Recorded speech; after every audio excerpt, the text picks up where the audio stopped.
Hello everybody, my name is Benji, and welcome back to Satisfactory, where we had a very productive stream. Productive enough to get a lot of stuff done, and for me to be very proud of our progress, but not enough done for me to have a whole lot of stuff to do in between streams. There's really not much that I can do in between streams, in all honesty, because we are at the final two components for the space elevator. As you can see, we already have the smart plating going in. You can see up here. So really the only thing that I have to do is make versatile framework and automated wiring, neither of which I'm going to be doing off stream, because that's the kind of interesting stuff that I like to save for stream. Which means the only thing that you guys are getting at this moment in time is a bit of a tour of all the stuff that we've done. So between streams and last stream, we finished up with putting together a whole bunch of these Nobelisk charges, or not really, I guess these aren't Nobelisks, but this is black powder charges. So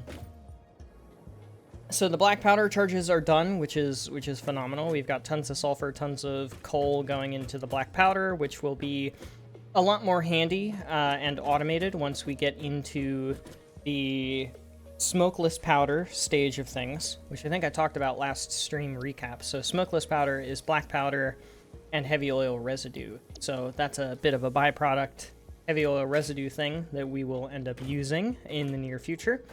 Of course, we remember the iron plates, iron rods, and reinforced iron plates that all go along to the that all go along to the storage system. But something that is new is the steeled frames and the steel rotors. So steel rotors use 60 per minute of copper cable and 30 per minute, not 30 per minute, 20 per minute of pipes. So the pipes are steel beams and concrete, of course. Then that combines together over here, but also the rest of the steel pipes go off that way for a surprise thing later. So we've got ourselves our lovely little elevator here. And then we have Kevin. This belt is Kevin because he has a lot of personality. He used to have more personality. So this is actually Kevin with two eyes Jr. And then Kevin with two eyes will be made later, I'm sure. He used to be really curvy, so, you know, lots of character, so we named him. And then, of course, we've got the caterium coming through. But also here, Kevin makes steel ingots into steel beams, which go into screws. So those screws split and go back partially to the main base and partially over here for a surprise little secret. We've got iron here for iron plates. Steel screws and iron plates come together to make reinforced iron plates. And those reinforced iron plates and the 30 steel pipes per minute come over here to make steel frames, steel modular frames. And those, of course, go up and go into the storage system. Nice and lovely.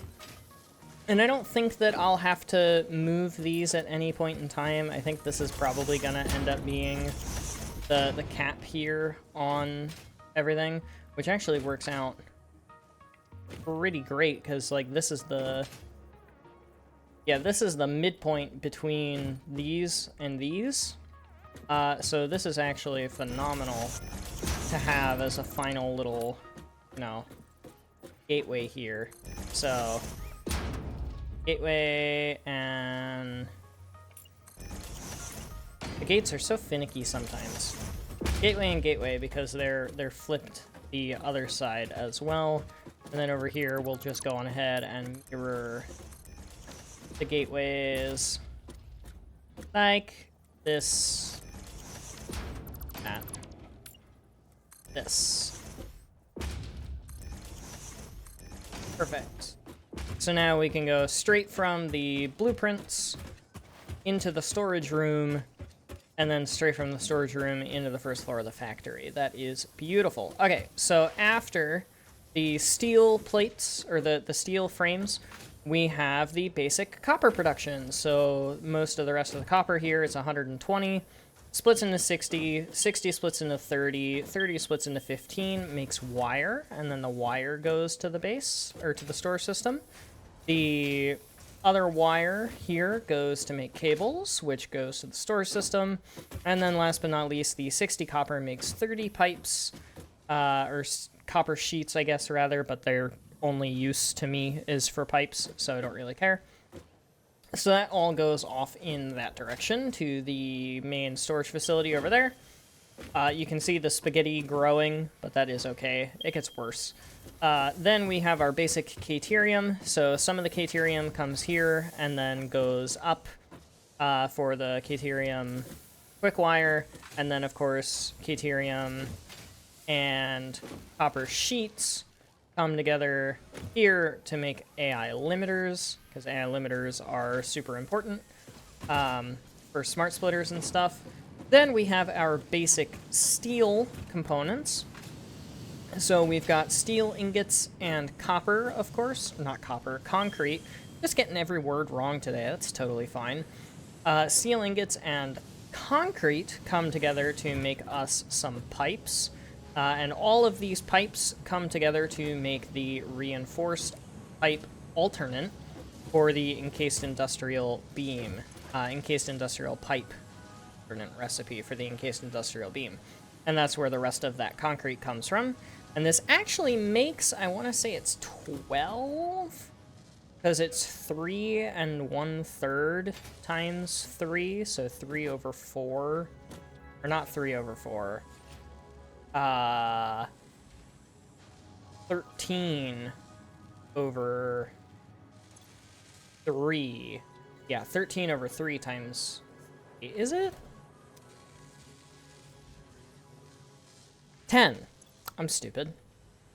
I'm absolutely stupid. Because 3 over 3 is 9. So it's 10/3 times 3 is 10. Completely got my math wrong. Don't yell at me. So, of course, these steel pipes and the concrete all come together to make the encased industrial pipes. So we have some more using the rest of the steel here for the pipes and the rest of the steel here for the steel beams, using the molded beam and molded pipe because they're the most efficient recipes, of course, and those go off to the storage system. See over there. And then last but not least, down on this floor is the motors, which is the most complicated item that we have built yet. Seconded only by the by the modular frames. So we've got the last of that belt of copper, or nearly the last of that belt of copper here. Some more caterium making quick wire, and then the last of this steel belt making the steel pipes that go into the rotors and stators. So we've got the rotors here in these assemblers, which I apparently can't do. And it's, of course, the steel rotor alternate, so 60 wire and 20 steel. 20 steel pipes, which is equivalent 20 steel.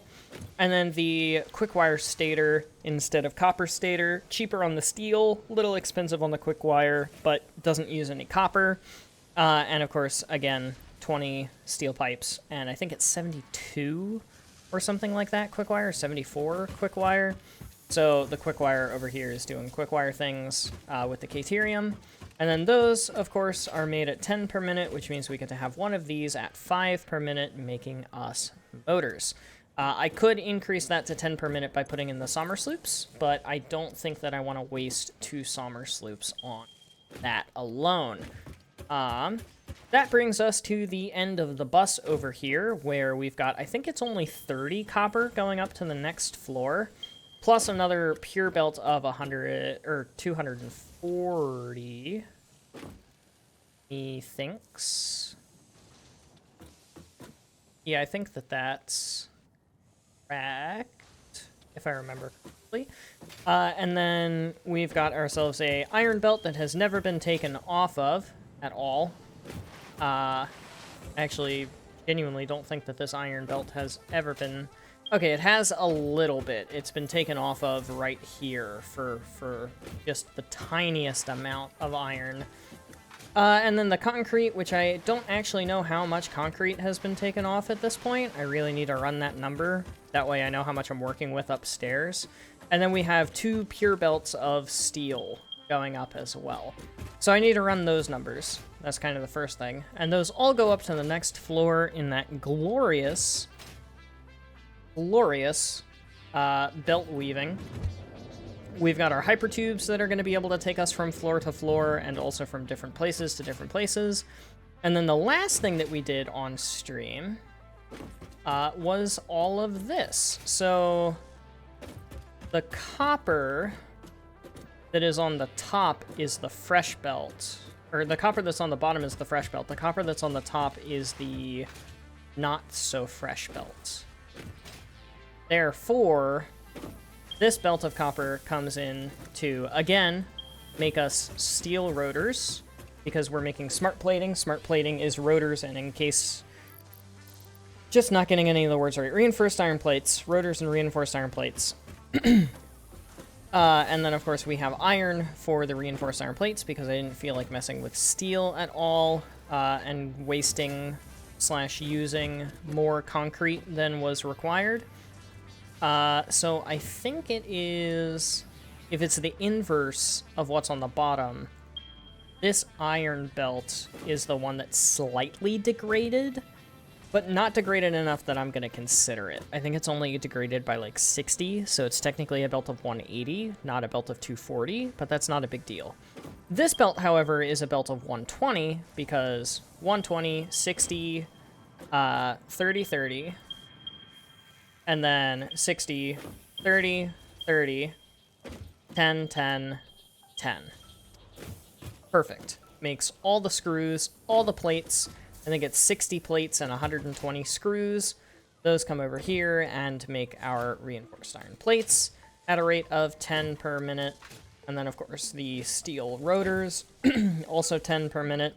And then we have this little overflow manifold kind of double-sided thing going on for the smart plating. Basically, wherein these guys combine and they split here. Half of it goes in the manifold this way, the other half goes in the manifold the other way, and then same thing happens with the rotors. That's why there's this little like crisscross applesauce overlap thing going on here. These machines on the ends get the most of all of the materials. The second most of all the materials is the middle, and then these guys kind of get the short end of the stick a little bit. You can see that has 3 and 3. This has 36 and 37. And then this has 37 and 40, actually, so I might be wrong, and this might get the most, then the outer machines, then the slight in machine. But regardless, we have smart plating, fully automated, and absolutely wonderful. So, in between streams, basically all I'm going to do is go around to a couple of the explosive rock things, because we got nobelisks. Fireworks. And that means that I'm going to be able to explode a whole bunch of things that are currently preventing me from getting places. Mainly that's just going to consist of like grabbing certain slugs and stuff. Like there's slugs in there I want to grab. There's a bunch that way that I want to grab. So that's really all I'm going to do between streams. And then next stream, we get to start off with the versatile framework. Versatile framework is steel beams and modular frames. Modular frames, we're of course going to use the steeled frame alternate for the pipe. So we're going to have lots and lots of steel, some reinforced iron plates, and then lots and lots of concrete, which is why I need to run the number on the concrete and make sure that that's good. Versatile framework might be something that we go for in terms of the Sommersloop overclocking, because it is expensive in terms of steel and everything else. So the more we can get for less, the better. And then the other thing that we're going to do is the automated wiring, which is really not difficult. It's a lot of copper. It's going to be, 50 cable per minute. It's 20 cable per one automated wiring. So that's 20 copper per automated wiring. If we do 60 copper per minute, that's only 3 per minute here. Not to mention as well, the stators require the caterium, or they don't require, but I'm going to use the caterium quickwire stator because it's cheaper on the steel, and that's going to be very nice. So those are two things that I'm going to kind of like plan in between. And other than that, I'm literally just going to go and, you know, mess with things. Probably going to make this look a little nicer. I think that would be really cool. And then we have this entire area. We're going to try to use more of this direction than we are of this direction, because I don't like this footprint being so wide, I guess is the word for it. And we have all this space to play with, and then after we get all that done, we're going to go exploring for hard drives. So if you missed the one stream, we went the entirety of the way down the Gold Coast here, gathering hard drives as we went, and then we came the entirety of the way back up in through the canyon here, and then we ended up back home at our home location. I'm going to remove this marker because I don't need that planning marker anymore. So this time when we go out for hard drive hunting, we're going to go this way, and then we're going to loop the whole way back around, try to go up into like the little oil fields here and get some stuff if we can. And just gather as many hard drives as physically possible to make oil as easy as physically possible. And then, of course, if we end up needing more of any resource on the bus here, because we're running out, like concrete mainly is the big one, then we can just stamp down another one of these blueprints and just be completely and entirely done with it. It's going to be absolutely great. But that is really all I have, so thank you everybody so much for watching. I hope you have enjoyed. But without further ado, adios, sayonara, au revoir, hasta la vista, das vidania, auf Wiedersehen, ciao, and goodbye. Please have yourselves a fantastic rest of your day. Get some sleep if you need to. Don't forget to stay hydrated. This video is in the bag. I'll see you guys in the next one. Later, y'all.